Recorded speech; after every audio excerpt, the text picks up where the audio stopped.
क्या हुआ गजरी? वो हमारे आदमी ने तो जमशेद को थाने में जहर देके मार दिया, लेकिन वो खुद पकड़ा गया अब्बू। क्या? पर उसने अपनी जुबान काट ली। फवाद,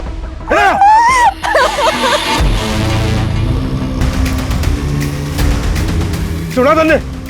एक हमारा दामाद हुआ, गिरोह की पोल ना खुले इस वास्ते अपनी जबान काट ली, और एक तू है। इधर खड़ा है। सरदार, चल बाहर निकल, चल। और कौन कौन आया तेरे साथियों? अरे बोल, ये बोल।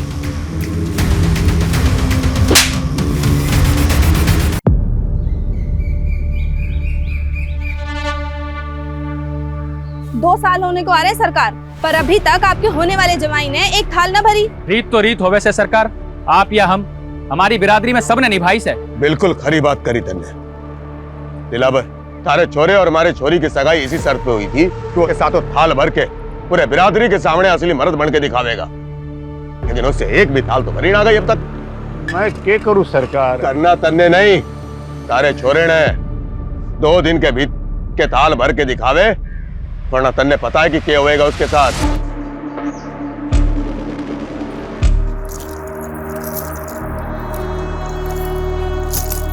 जिंदगी में कुछ कर गुजरने वाले ना इतना ज्यादा नहीं सोचते। अगर मेरी सोच तुम्हारे लिए मायने नहीं रखती है, इससे अच्छा है कि हम अपने रास्ते बदल लेते हैं। क्या? मैंने तेरा 2 साल इंतजार किया और तू मुझसे कह रहा हम अपने रास्ते बदल ले? जो काम पिछले 2 साल में नहीं कर पाया वो 2 दिन में कर लूंगा। करना पड़ेगा, क्योंकि मैं तेरे बिना नहीं जी सकती, और अगर कोई दूसरा रास्ता होता। दूसरा रास्ता है, लेकिन तुम उस रास्ते पर चलना ही नहीं चाहती। मैं अपने पापा की मर्जी के आगे मजबूर हूँ। और मैं अपने उसूलों के आगे मजबूर हूँ। इससे अच्छा है कि तुम मुझे भूल जाओ।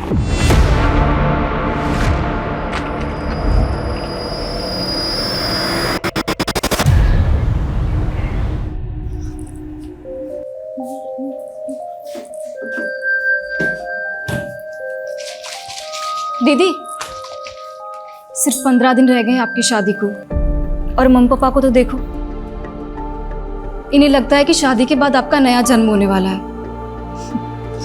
और तुझे क्या लगता है?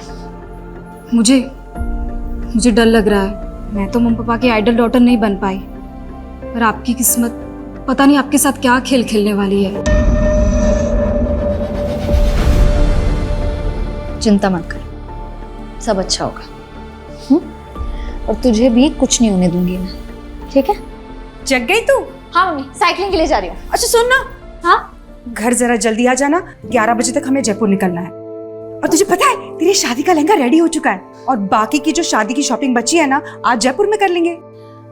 ठीक है, पर आप एक काम करो, आप मेघा को ले जाओ। हम दोनों की चॉइस सेम है। मुझे नहीं जाना मम्मी, प्लीज। हाँ मेघा?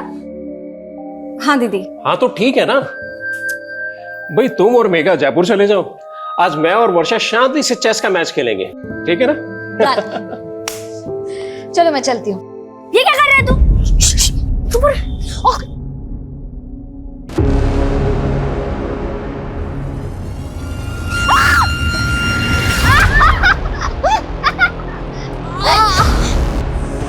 सॉरी दीदी, ये सब विहान ने। वर्षा, अरे ऐसे कैसे गिर गई? दीदी ऐसे कैसे गिर गई? ये तुम दोनों की शरारत है ना? हाँ रुको, तुम्हारी मम्मी को बताती हूँ अभी मैं। रुक जाओ। मेरा छोड़। मिताली देख तेरे बच्चों की करतूत। अरे मम्मी छोड़ो ना, बच्चे हैं, ठीक हूँ मैं। अरे बच्चे हुए तो क्या हुआ? तुझे चोट लग जाती तो? अरे हाँ दीदी, आप बिल्कुल ठीक कह रहे हो। कियान, ये क्या किया तुमने? हाँ मम्मी मैंने कुछ नहीं किया, ये सब विहान का प्लान था। कियान, तुम हर बार अपनी सारी गलतियां विहान पे डालते, तो सुधरते क्यों नहीं हो? छोड़ो छोड़ो, ऐसे नहीं करते, बच्चे करते हैं, कोई बात नहीं, ठीक हूँ मैं।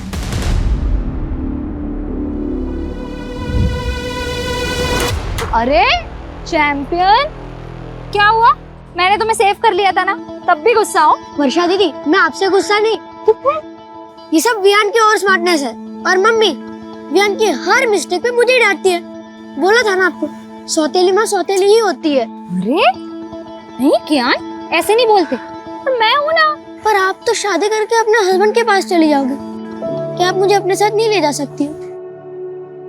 अगर पॉसिबल होता ना तो जरूर ले जाती, लेकिन तू जानता नहीं है अभी मैं कितनी दूर जाने वाली हूँ। पर आपका फ्यूज तो थोड़ा ही दूर रहता है। तू नहीं समझेगा अभी कि मैं कहाँ जाने वाली हूँ।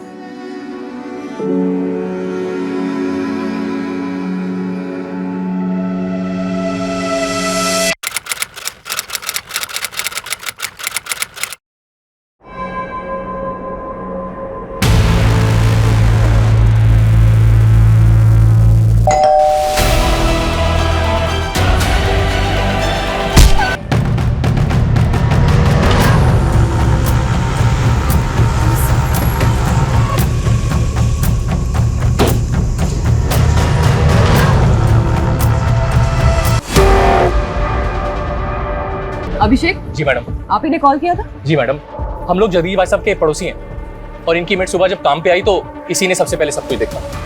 ये जगदीश की फैमिली में और कौन कौन है? अब जगदीश भाई साहब की पत्नी और उनकी छोटी बेटी, वो दोनों कल जयपुर गए थे वर्षा की शादी की शॉपिंग के लिए।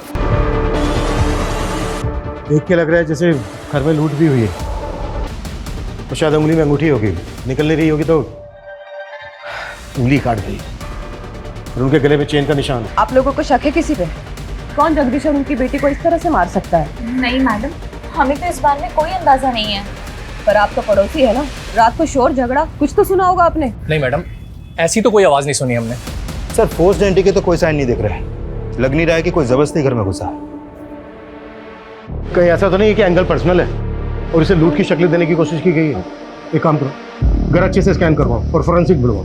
साहब सर, जगदीश की पत्नी और छोटी बेटी कल रात जयपुर में थे, रास्ते में पहुंचते होंगे। ठीक है सर, ये देखिए, सर बच्चों के खेलने वाला वॉकी टॉकी मिला है, खून के निशान है इस पर।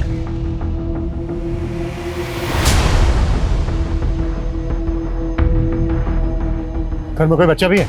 नहीं सर, ऐसा तो कुछ पता नहीं चला।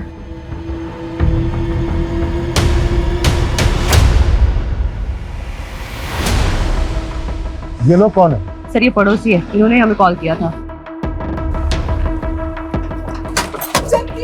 अरे रुकिए, अरे रुकिए रुकिए, रुकिए, रोको उनको, रोको इन्हें, रुकिए, रोको उनको,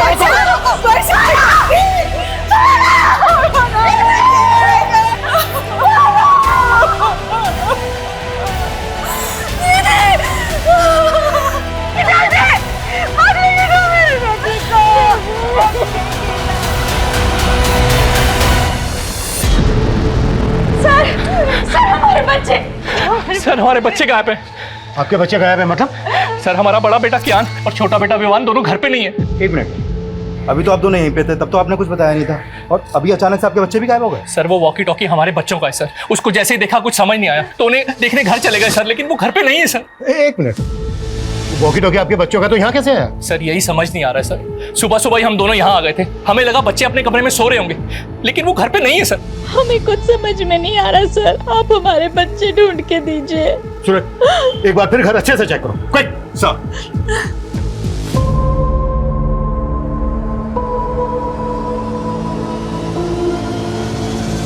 सर पूरा घर चेक कर लिया, बच्चे कहीं नहीं मिला। और सर मुझे तो इन पड़ोसियों की बातें अजीब लग रही है। थोड़ी देर पहले मुझे जगदीश की फैमिली के बारे में सब कुछ बता रहे थे और अब अचानक बोल रहे कि इनके खुद के बच्चे गायब हैं। सर कहीं लोग ड्रामा तो नहीं कर रहे? मतलब क्राइम सीन पर बच्चों के वॉकी टॉकी देखते इनको अचानक से अपने बच्चों की याद आ गई। ये लोग ड्रामा कर रहे हैं, तो हमें पता करना होगा इनका और इनके बच्चों का इन मर्डर से क्या लेना था। आप लोगों को शक है किसी को? कुछ समझ में नहीं आ रहा, पता नहीं ये सब कुछ कैसे हो गया। आपके जो ये पड़ोसी हैं जो अभी अभी गए, कैसे लोग हैं? आपको इन पर कोई शक वगैरह? ये लोग, आप ऐसा क्यों पूछ रहे हैं? ये इत्तेफाक हमें काफी अजीब लग रहा है कि आपके पति और आपकी बेटी का मर्डर हुआ और उनके साथ ही उनके दोनों बच्चे गायब भी हो गए। उन दोनों बच्चों का आपके घर आना जाना था क्या? हाँ, वर्षा दीदी को वो काफी पसंद थे। आपकी वर्षा और जगदीश के साथ आखिरी बार बात कब हुई? रात को 9 साढ़े 9 बजे उनसे बात हुई थी। तब तो सब कुछ ठीक था। पता नहीं रात में क्या हो गया। मैडम यही कियान और वियान का रूम है। रात को दोनों यहीं सोए थे। आपने रात में आखिरी बार कब देखा था बच्चों को? रात को 10:30 बजे वो बिस्तर पे चले आते हैं। मैं खुद उन्हें यहाँ सुला कर गई थी। उसके बाद सुबह 7 बजे जगदीश भाई की मेड ने आके हमें जगा दिया और उसके बाद हमें बच्चों को देखने का मौका ही नहीं मिला। लेकिन आपके बच्चे ऐसे कैसे गायब हो सकते हैं? भैया आप लोग हमसे कुछ छुपा तो नहीं रहे? नहीं मैडम, हम आपसे कुछ नहीं छुपा रहे। पता नहीं हमारे बच्चे किस हालत में। प्लीज हमारे बच्चों को ढूंढ के दीजिए। सर इन दोनों बच्चों का कहीं कुछ पता नहीं चल पा रहा है। आस पड़ोस में ऐसा कोई भी विटनेस नहीं मिला है जिसने बच्चों को या फिर किसी संदिग्ध को यहाँ पर देखा हो। एक तरफ एक ही फैमिली के दो लोगों का मर्डर और लूट, और दूसरी तरफ इसी मोहल्ले के दो बच्चों का गायब होना। ये क्रिमिनल का मकसद मर्डर और लूट ही था या फिर बच्चों को गायब करना? नहीं मैडम, हमारी किसी से कोई दुश्मनी नहीं है। हो सकता है आपके बच्चे किडनैप हो गए हो और आपको फिरौती के लिए कॉल आया। मैडम मेरी एक छोटी सी दुकान है, ना मेरी खुद की कोई प्रॉपर्टी है और ना मेरी कोई बड़ी जायदाद है। कोई क्यों मेरे बच्चों को किडनैप करेगा?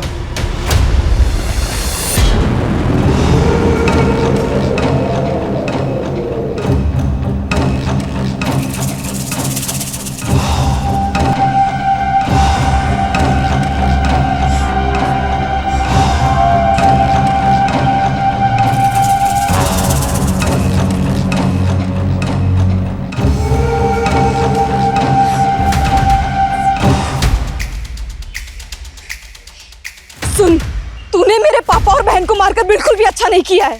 बहुत सह लिया मैंने तुझे, बहुत। अब तू देख, तुझे छोड़ूंगी नहीं मैं।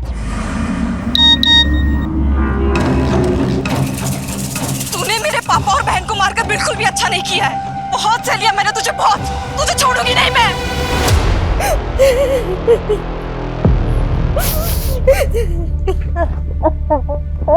वियान देखो मैं तुम दोनों के लिए क्या लाया हूँ। वाओ पापा, वियान बहुत बुरा है। पता है ये कैसे प्रैंक करने की बात करता था? अरे चुप चुप, अरे लड़ो मत। लड़ता तो वियान है। आज वियान की वजह से मम्मी ने मुझे मारा। तुम दोनों भी ना पापा दुकान से आने की शरारत करनी शुरू कर दी। चलो जाओ अपने कमरे में, चलो जाओ। ताली, कल किस बात पे मारा था तुमने कियान को? तुम जानते हो अभिषेक कि दोनों बच्चे कितने शरारती है। ऐसी कोई बड़ी बात नहीं थी। लेकिन एक बच्चे के लिए हर छोटी बात बड़ी होती है और कियान और रियान में तुम हमेशा से फर्क करती आई हो। बस करो अभिषेक, मेरे बच्चे गायब है। उनके बारे में पता करने के बजाय तुम मुझसे ऐसे फालतू सवाल किए जा रहे हो। मेरा दिल जानता है कि मैंने कियान को अपने सगा बेटा माना है हमेशा।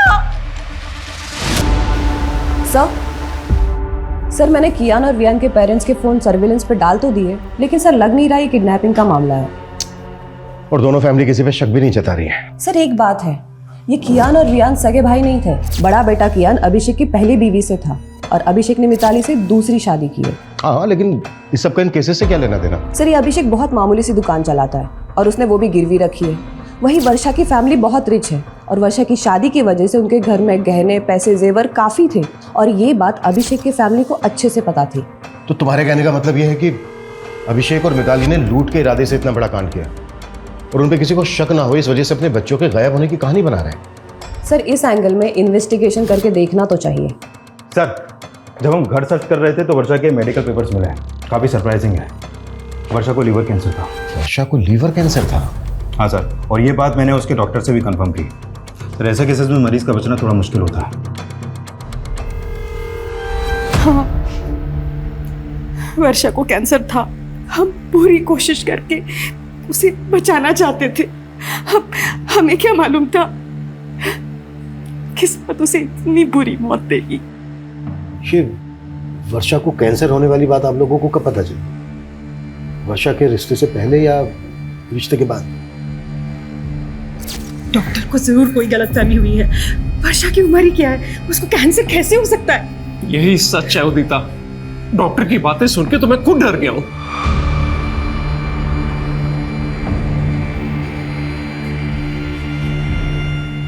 मुझे कैंसर है। अरे नहीं बेटा, वो डॉक्टर को जरूर कोई गलतफहमी हो गई होगी। तो ठीक हो जाएगी बेटा, तुझे कुछ नहीं होगा, तो ठीक हो जाएगी। हाँ वर्षा बेटा, तू बिल्कुल ठीक हो जाएगी। अभी तो हमने तेरी शादी कर रही है, तेरे बच्चों के साथ खेलना है हमने। वर्षा तो ये शादी करना ही नहीं चाहती थी, पर हमारे गुरुजी ने कहा था कि अगर उसकी शादी हो जाती है तो उसका भाग्य उसके पति के साथ जुड़ जाएगा और उसको एक नया जीवन मिलेगा। लेकिन आपने वर्षा के होने वाले पति और उसकी फैमिली से वर्षा को कैंसर की बात छिपाई। पर हमने नहीं सोचा था कि हमारी बेटी इस तरह हमें छोड़ के चली जाए। सूरज, यस सर, वर्षा के होने वाले पति और उसकी फैमिली की बैकग्राउंड पता करवाओ। सर, सवाल ऑब्वियस है, कहीं वर्षा के होने वाले पति और उसकी फैमिली को पता तो नहीं चल गया था कि वर्षा को कैंसर है? ये बात वर्षा की फैमिली ने उनसे छुपाई है। पर अगर ऐसा था तो रिश्ता तोड़ सकते थे। क्या इसके लिए वो 2-2 मर्डर करेंगे? अब ये केस सिर्फ डबल मर्डर केस और लूटपाट का नहीं रह गया है, इसमें 2-2 बच्चों के मिसिंग होने का मामला भी जुड़ गया है और हमारा चैलेंज भी दुगना हो चुका है।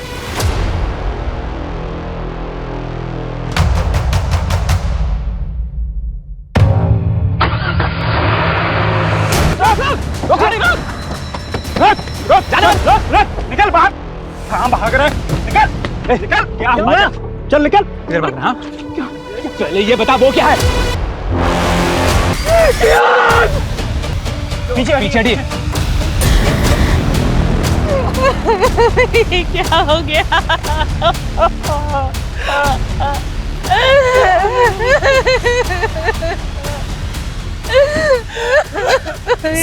ये देखिए, और सर ये इसी के फादर के वैन के नीचे मिली है। सुबह से हमसे बोल रहे थे कि बच्चे गायब है, बच्चे गायब है, और ये अपने बच्चे की डेड बॉडी अपनी वैन के नीचे छुपा के रखी है। ये आप क्या बोल रहे हैं सर? मेरी कुछ समझ में नहीं आ रहा सर। लेकिन हमारी सब कुछ समझ में आ रहा है। फिर घर में लूट की, और जब ये सब कुछ बच्चों ने करते हुए देख लिया तो फिर बच्चों को भी मार डाला। ये आप क्या बोल रहे हैं सर? फिर तूने अपनी वैन यहाँ पर छुपा के क्यों रखी है? मैं तो रोज ही गाड़ी यहाँ पार्क करता हूँ। जिसने भी मेरे बच्चे को मारा होगा जानबूझकर मेरी ही गाड़ी के नीचे बॉडी छिपा दी होगी। अब तेरी पोल खुल गई तो तू कहानी बना रहा है। बस की जींस में तो था, मेरे एक बच्चे की लाश पड़ी है, मेरे दूसरे बच्चे का हाथ पता नहीं है, और अब हमें ही सुनाए जा रहे हैं। हम हमारे बच्चे को क्यों मारेंगे? क्यों मारेंगे हम?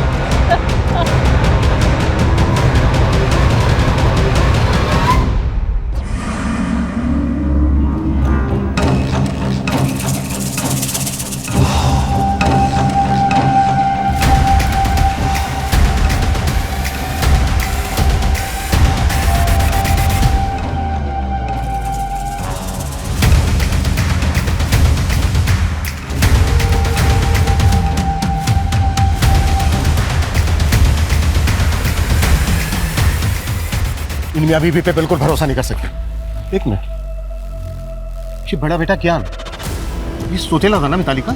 हाँ सर, सौतेले बेटे की लाश मिली है और सगे बेटे का कुछ पता ही नहीं चल रहा। तो पता करो। सुबह 2 लाशें मिली हैं और अब ये तीसरी लाश बच्चे की। पूरा घर स्कैन करो और ये भी चेक करो कि ये किस किस के कांटेक्ट में है। अगर इस समय ये लोग शामिल हैं तो उन्होंने चोरी का माल कहीं छुपा के रखा होगा। Yes sir. सर, अभी अभी थाने से यादव का कॉल आया था। वर्षा का फ़ोन अभी भी एक्टिव है, और जब यादव ने वर्षा के नंबर पे कॉल किया तो उसका फ़ोन उसकी छोटी बहन ने उठाया। मतलब वर्षा का फ़ोन मेघा के पास है। What? तुम जयपुर गई थी ना मेघा? जी। तो फिर वर्षा का मोबाइल फोन तुम्हारे पास कैसे आया? सर आप गलत समझ रहे हैं। मैं जब जयपुर गई थी तब मैंने खुद ने ही वर्षा दीदी से उनका फोन मांगा था। क्यों? सर मुझे वर्षा दीदी के फोन का कैमरा पसंद था और फोन पूरी रात मेरे पास ही था। हमने वर्षा के कॉल रिकॉर्ड्स चेक किए तो हमें पता चला कि वो किसी मनीष नाम के लड़के से काफी बात करती थी। ये कौन है मनीष? वो सर दीदी का फ्रेंड था। तो वर्षा की शादी तो सुमित से होने वाली थी, तो ये मनीष वर्षा का नॉर्मल फ्रेंड था या? देखो कुछ भी छिपाना मत हमसे। दीदी, दीदी, ये क्या सुन रही हूँ मैं? आपको लड़की वाले देखने आ रहे हैं? मैं मम्मी पापा को मना नहीं कर पाई। मना नहीं कर पाई मतलब? आप तो मनीष को प्यार करती है ना?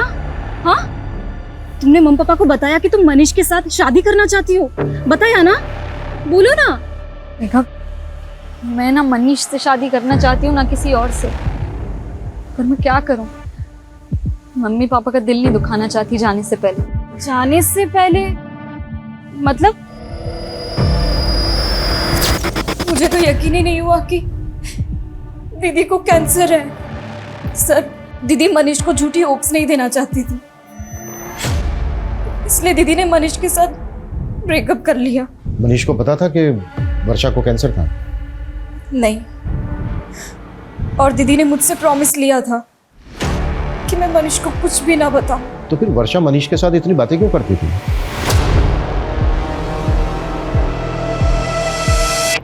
मुझे मालूम था तू मुझे छोड़ ही नहीं सकता। अरे तू रो रहा है?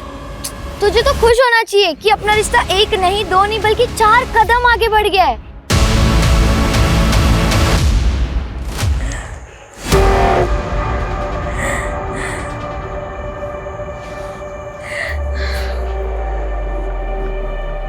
अभिषेक जी, आपका फोन दिखाइए। फोन में आपको क्या देखना है मैडम? आपका फोन दीजिए प्लीज। ये लीजिए। मेरी तो समझ में नहीं आ रहा मैडम कि मेरे छोटे बच्चे को ढूंढने की बजाय आप लोग मेरे घर में और मेरे फोन में क्या ढूंढ रहे हैं? ये लीजिए, और हमें बिना बताए कहीं जाएगा मत।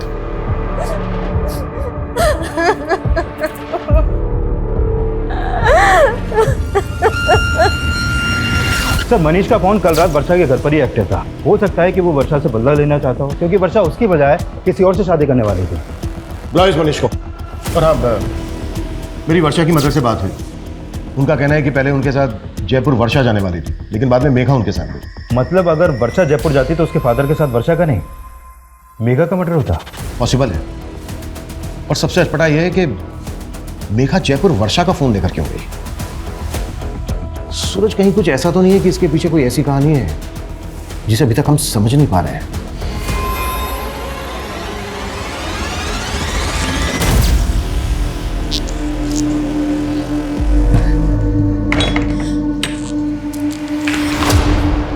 कहाँ से आ रही है तू इतनी रात को? झूठ मत बोलना, मैं रोज देख रही हूँ तू रात को ऐसे चोरी छुपे घर से बाहर निकलती है। चल क्या रहा है मेघा? वो दीदी,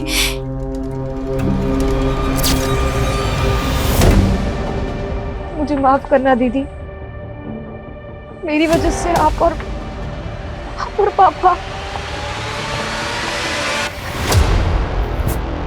जितना टाइम लेगा ना सच कबूल करने में, उतनी ज्यादा दिक्कत होगी तुझे। सर, मैं वर्षा से प्यार करता था सर, उसे मारने के बारे में सोच भी नहीं सकता। झूठ मत बोल। रात के 1 बजे तक तेरा मोबाइल फोन वहीं पर एक्टिव था। एक लड़की तुझे रात को अपने घर बुलाएगी, वो भी तब जब उसके फादर घर पे हैं। 15 दिन बाद उसकी शादी होने वाली है। पता है तुझे ना क्यों कहा था उसने? नहीं सर। क्योंकि कैंसर था उसको। वो नहीं चाहती थी कि शादी के बाद तू खो दे उसको, और तूने मार दिया उसको। ये क्या बोल रहे हैं आप सर?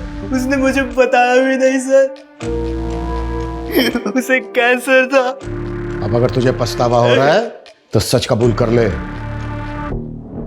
कि तूने ही मारा है उसको, जबकि उसने तेरा कभी बुरा नहीं चाहा। सर, मैंने भी वर्षा का कभी बुरा नहीं चाहा सर।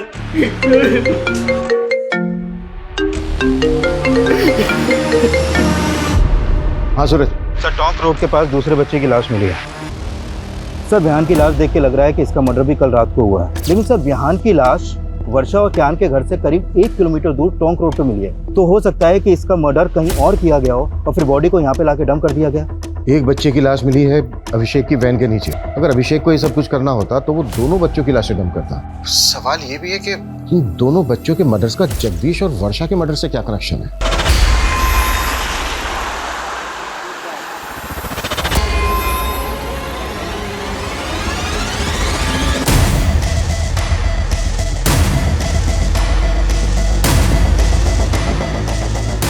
आओ आरती।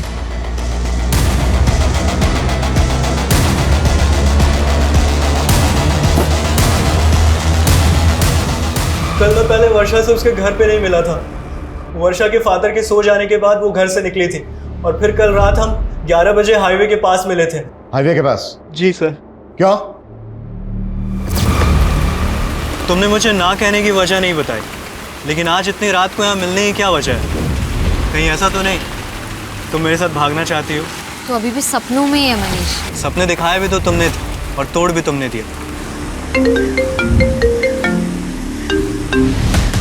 हेलो, हाँ मैं हाईवे के पास आ गई हूँ, पैसे लेकर आ जाओ। इतनी रात को किसके पैसे देने हैं? आखिर चल क्या रहा है वर्षा? एक लड़का मेघा को ब्लैकमेल कर रहा है। क्या? पिछले 3 महीने से मेघा उसके चंगुल में फंसी हुई है। मुझे तुम्हारी हेल्प चाहिए मनीष। हेल्प तो हमें पुलिस की लेनी चाहिए ना, और तुम इतनी रात को अपनी लाइफ रिस्क में डाल के यहाँ पे आ गई। मैं पुलिस के पास नहीं जा सकती। क्यों? उस लड़के के पास मेघा के कुछ कॉम्प्रोमाइजिंग वीडियोस हैं। वो जब यहाँ आएगा ना तो हमें उससे ना फाइनल बात करनी है, सब कुछ सेटल करना होगा ताकि वो बार बार मेघा को परेशान ना करे और उसकी वीडियोस हमेशा के लिए डिलीट कर दे। Please Manish, please. फिर थोड़ी देर बाद वहाँ एक गाड़ी आकर रुकी। शायद से वो लड़का उसी में था, लेकिन वर्षा को मेरे साथ देखकर वो वहाँ से चला गया। ये लड़का कौन है जो मेघा को ब्लैकमेल कर रहा है? मेघा का कोई दोस्त है सर। मेघा ने उसके बारे में मुझे नहीं बताया। तो मेघा को ये पता है कि तू कल रात को मिला था वर्षा से? हाँ सर, लेकिन हाईवे के पास से मैंने वर्षा को उसके घर पे ड्रॉप कर दिया था। उसके बाद वर्षा और उसके फादर को किसने मारा मुझे कुछ नहीं पता सर। मर्डर सिर्फ वर्षा और उसके फादर का ही नहीं हुआ है, बल्कि वर्षा के पड़ोस के 2 बच्चों का भी मर्डर हुआ है। बच्चे? एक मिनट सर, जब मैंने वर्षा को ड्रॉप किया था तब मैंने कुछ देखा था।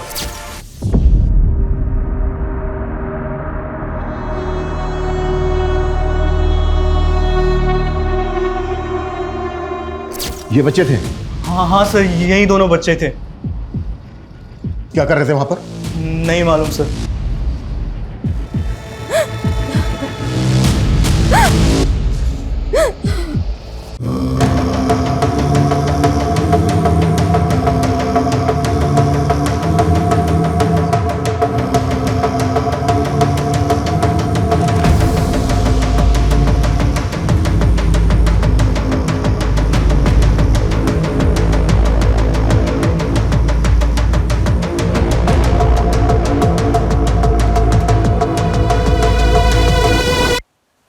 सच बताने की हिम्मत नहीं कर पाई, पर मुझे सुबह से ही लग रहा था कि उसी ने दीदी और पापा को मारा होगा। कौन है वो लड़का? देवांश। कौन देवांश? सर मैं उसे एक पार्टी में मिली थी, वहां मेरी उससे दोस्ती हुई थी और एक दिन उसने मेरी ड्रिंक में कुछ नशे की दवा मिला दी और सर मेरा रेप कर दिया। और सर उसने मेरा वीडियो बना लिया। मैंने तुझ पे भरोसा किया और तूने मेरा रेप किया। और ये वीडियो डिलीट कर ये वीडियो। डिलीट तो हो जाएगा पर पैसे लगेंगे वरना वायरल हो सके। सर मैं पिछले 3 महीनों से उधार मांग कर उसको बहुत पैसे दे चुकी हूँ और एक दिन वर्षा दीदी को ये सब बातों का पता चल गया। पहले क्यों नहीं बताया मेघा? रो मत। हाँ दीदी, मैं बहुत डर गई थी। चिंता मत कर, मैं जानती हूँ अच्छे से ऐसे लड़कों को कैसे हैंडल करना है ना, मैं देखती हूँ। रो मत। और सर कल रात को भी उसने मुझसे पैसे मांगे थे और दीदी ने मुझे जयपुर भेज दिया और बोला कि वो सब कुछ यहाँ हैंडल कर लेंगी। मुझे बिल्कुल भी नहीं मालूम था सर कि दीदी और पापा के साथ ही ये सब हो जाएगा। ठीक है, संभालो अपने आप को और इसका हमें मोबाइल नंबर, एड्रेस, पूरी डिटेल्स दो। सर मैं उसको पार्टी में मिली थी, मेरे पास बस उसका फोन नंबर है।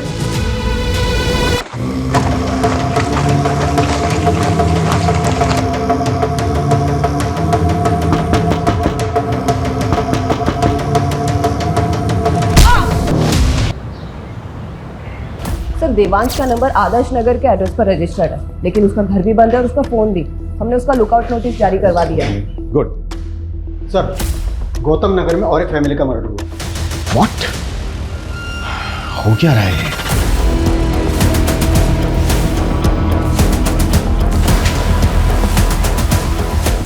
आइए सर, इनका नाम गुलशन सिंह है। सर इस घर में भी लूटपाट हुई है। उन दोनों हस्बैंड वाइफ को बहुत बुरी तरह मारा गया है सर। यहाँ पड़ोसी ने बताया कि इनके ज़्यादातर रिश्तेदार आउट ऑफ कंट्री हैं और ये गुलशन भी किसी गल्फ कंट्री में काम करता था। अभी कुछ दिन पहले ये यहाँ आया था। मॉडस ऑफ ऑपरेंडी बिल्कुल एक जैसी है। जिस तरह से वर्षा और उसके फादर को मारा गया, उनके घर में लूट की गई। लगातार 2 रातों में 2 क्राइम्स, वो भी एक ही तरह से। लिया, यस सर। पता करो वर्षा और उसकी फैमिली का इस फैमिली के साथ कोई कनेक्शन है क्या? क्विक। Yes sir.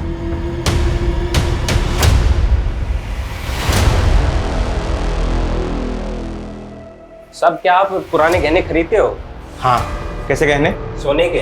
दिखाओ।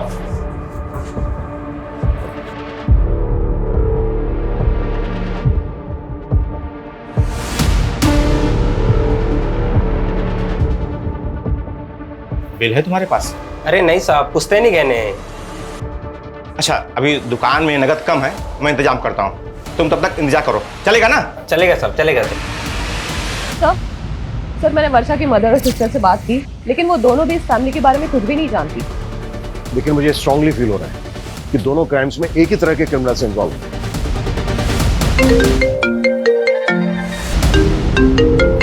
हाँ बोलो। सर, गणेशपुरा में एक आदमी एक ज्वेलरी शॉप पे कुछ गहने बेचने आया था। दुकानदार को उस पर शक हुआ तो उसने हमें फोन किया था। हमने उस आदमी का अरेस्ट किया है।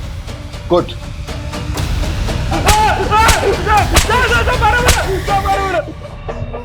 साहब मैंने चोरी नहीं करी साहब, आप बेवजह परेशान कर रहा था। झूठ बोलता है साहब चोरी नहीं करी साहब। अगर तूने चोरी नहीं की तो इतने महंगे गहने कहाँ से आए तेरे पास? साहब मैं तो कबाड़ा बेचता हूँ साहब, कबाड़ी खोज में इधर उधर गया था, मेरे को तो पड़े हुए मिले थे रास्ते में साहब।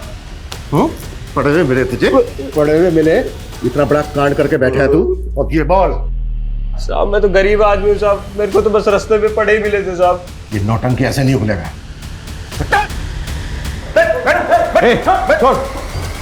पैसे दे मेरे, पैसे दे, पैसे।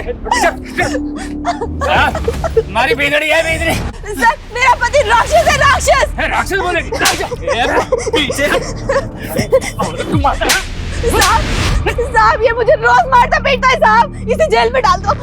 जेल में?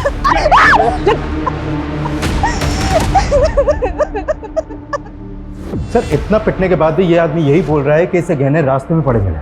पिछली 2 रातों में 2 फैमिलीज को टारगेट किया गया। झूठ बोल रहे हैं। सूरज एक काम करो, वर्षा की फैमिली से गहनों की पहचान करो। साहब छोड़ दो ना साहब, साहब अपनी मारो अपनी बिंदनी को, साहब छोड़ दो ना साहब, छोड़ दो साहब, साहब साहब छोड़ दो ना साहब, साहब छोड़ दो ना। चल अंदर। साहब साहब साहब चाय पिला दो साहब। चाय चाहिए?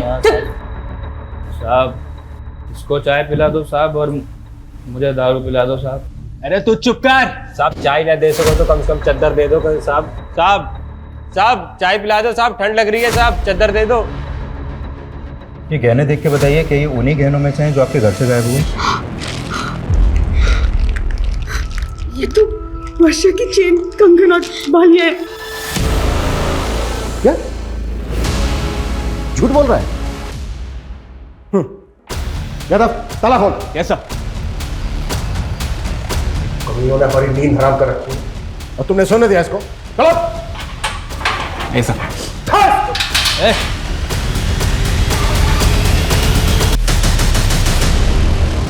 सर, ये तो मर गया।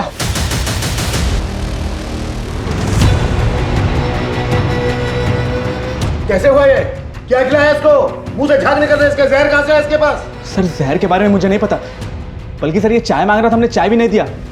सर ये बोल रहा था कि इसे ठंड लग रही है। सर ठंड से मर जाएगा ज्यादा, वो भी इस मौसम में। एग्जैक्टली क्या हुआ था? सर मैंने लॉकअप के अंदर एक शराबी को बंद किया था। सर वो शराब पीकर अपनी बीवी को बाजार में मार रहा था। थोड़ी देर पहले उसकी बीवी आई थी यहाँ पर, अभी अपने पति को अंदर करने के लिए बोल रही थी, और अब उसे अब छुड़ाने भी आ गई। अभागी हूँ साहब, अब जैसा भी है हमारा मर्द है, कम से कम खाने को तो देता है। साहब छोड़ दो इसको, मैं अपनी शिकायत वापस लेती हूँ।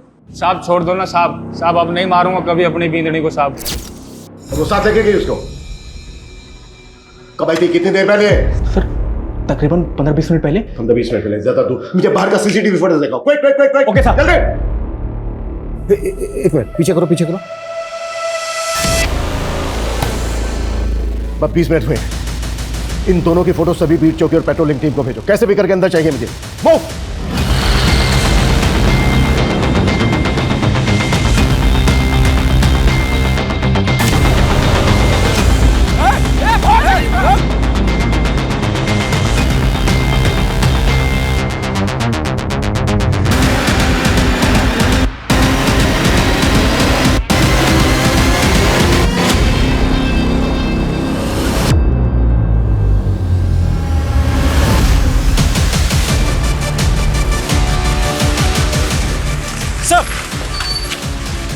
चल इस तरफ।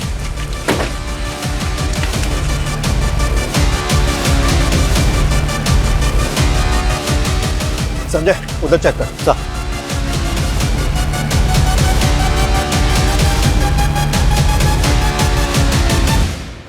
देख, अब हम इनसे बच नहीं पाएंगे। तू कबीले पहुंच, मैं इनका ध्यान भटकाता हूँ। आप अपना ध्यान रखना। मैं ख्याल रखूंगा, तू पहुंच।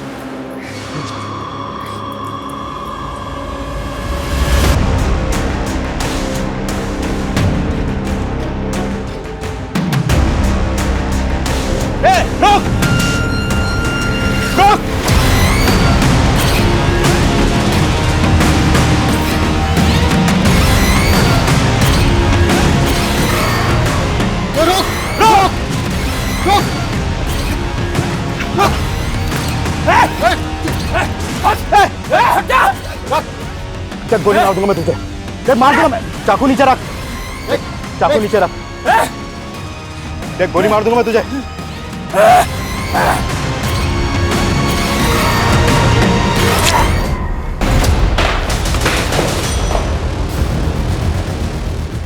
हमारी लापरवाही की वजह से इतने अहम गवाह ने हमारी कस्टडी में जान दे दी, दूसरी ने जेब काट ली। कर क्या रहे थे तुम लोग? सो रहे थे सबके सब।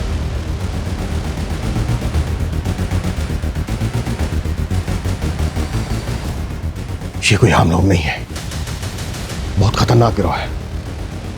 इतना खतरनाक कि इन्हें अपने गिरोह के लिए अपनी जान की भी परवाह नहीं है।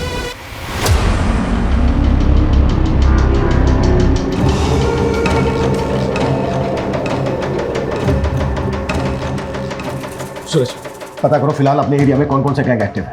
सर उस आदमी के साथ जो औरत थी उसे वर्षा की मदर ने आइडेंटिफाई किया। सर वो 1.5 साल पहले उनके घर में एक मेड का काम करती थी। कौन है वो? एड्रेस क्या उसका? सर 1.5 साल पहले वो काम करती थी, इसलिए उन्हें बस उसका नाम याद है, कजरी। लेकिन सर मुझे नहीं लगता उसका नाम कजरी होगा। गुलशन की फैमिली से कोई कनेक्शन उसका? सर अभी तक तो ऐसा कुछ मालूम नहीं चला। ये किसी लूट मार करने वाले गैंग का काम है। इनका एक जैसा है वो। इस गैंग की कोई औरत या आदमी लोगों के घरों में काम करते हैं, उस परिवार की सारी जानकारी इकट्ठा करते हैं और फिर उसे लूट के लिए टारगेट करते हैं। सर एक बात मुझे समझ में नहीं आ रही है, ये कजरी ने 1.5 साल पहले काम करना बंद कर दिया था, फिर अचानक तो मतलब सरप्राइजिंग नहीं है कि 1.5 साल बाद इन्होंने वर्षा की फैमिली को टारगेट किया। सूरज, इन सवालों का जवाब ढूंढने का टाइम नहीं है फिलहाल हमारे पास। हमें जल्द से जल्द ये पता लगाना होगा कि ये लोग किस गैंग से ताल्लुक रखते हैं। पिछली 2 रातों में इन्होंने 2 फैमिली को टारगेट किया है। हो सकता है आज रात ही किसी तीसरी फैमिली को टारगेट करें, उससे पहले हमें इन्हें रोकना होगा। क्लियर? सर क्या पता नहीं चला?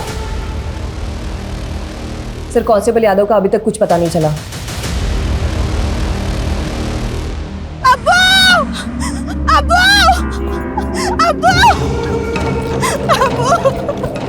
क्या हुआ कजरी? वो हमारे आदमी ने तो जमशेद को थाने में जहर देके मार दिया, लेकिन वो खुद पकड़ा गया अब्बू। क्या?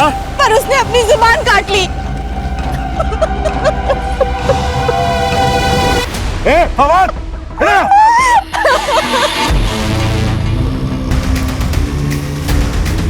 सुना तुमने? एक हमारा दामाद हुआ, गिरोह की पोल ना खुले इस वास्ते अपनी जबान काट ली, और एक तू है। सीधा खड़ा रह। सरदार, चल बाहर निकल। चल। और कौन कौन आया तेरे साथियों? अरे बोल, ये बोल। पिछले 2 सालों में ऐसी जितनी भी लूट और मर्डर की घटनाएं घटी हैं, उन सब की रिपोर्ट मुझे मेरे टेबल पर चाहिए। जल्द से जल्द। सर यादव का कुछ पता चला? नहीं सर, एक टीम गई उस डायरेक्शन में, लेकिन अभी तक कोई अपडेट नहीं आया। उसकी फोन लोकेशन ट्रेस करवाओ, क्विक। Okay sir. सर दोनों विक्टिम को लाठियों से पीटा गया था और दोनों के ही सर के घाव पर लकड़ियों के टुकड़ों के ट्रेसेस मिले हैं और स्किन पर मस्टर्ड ऑयल थे। Mustard oil? हाँ सर। एक मिनट, मैंने ऐसे गैंग के बारे में सुना है जो बॉडी पर मस्टर्ड ऑयल लगाकर लूट और मर्डर्स की घटनाओं को अंजाम पहुंचाता है। इस गैंग के लोग बॉडी पर मस्टर्ड ऑयल इसलिए लगाते थे ताकि इन्हें कोई पकड़ने की कोशिश करे तो ग्रिप ना बने।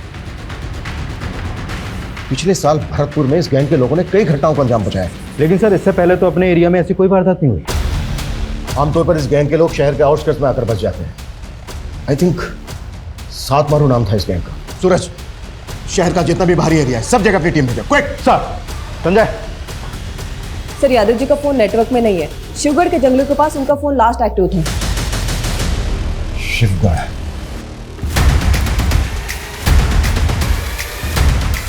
यो पुलिस वाला अड्डा तक पहुंच गया है। बाकी के पुलिस वाले भी हमें ढूंढते हुए यहाँ तक आवेंगे। हमने जल्दी से जल्दी यहाँ से निकलना होगा। जी सरकार। शर्त पूरी ना करी तुमने।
छह मार दिए हैं तन्ने, सातवां थारे सामने खड़ा है। जा मार दे इन्हें और बन जा हमारा जमाई।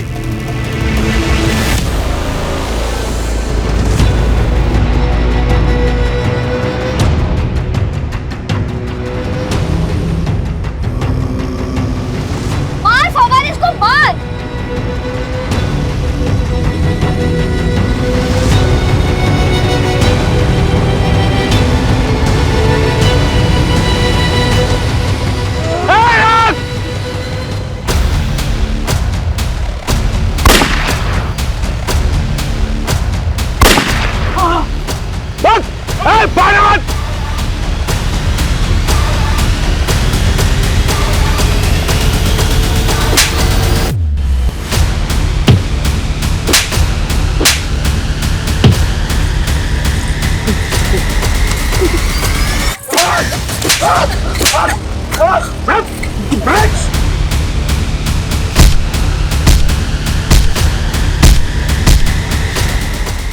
ये कुख्यात गैंग इसने कई दशकों में देश के लगभग सभी राज्यों में लूट और मर्डर्स की वारदातों को अंजाम पहुंचाया है।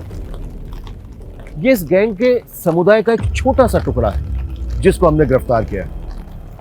इस गैंग से जुड़े लोग आज भी हमारे शहरों में खुलेआम घूम रहे हैं। इनके लोग फेक पहचान और नाम के साथ डोमेस्टिक हेल्पर बनकर लोगों के घरों में काम करते हैं, उन परिवारों की जानकारियां इकट्ठा करते हैं और मौका मिलते ही वारदातों को अंजाम पहुंचा देते हैं। इसलिए बेहद जरूरी है कि जब भी आप किसी को अपने घर पर काम पर रखें उससे पहले उसकी पुलिस वेरिफिकेशन जरूर करवाएं। और यदि आप अपने घर के आसपास किसी अनजान या संदिग्ध व्यक्ति को देखते हैं तो उसे नजरअंदाज ना करें। आपकी ये सतर्कता सिर्फ आपको ही नहीं दूसरों को भी बचा सकती है। जय हिंद।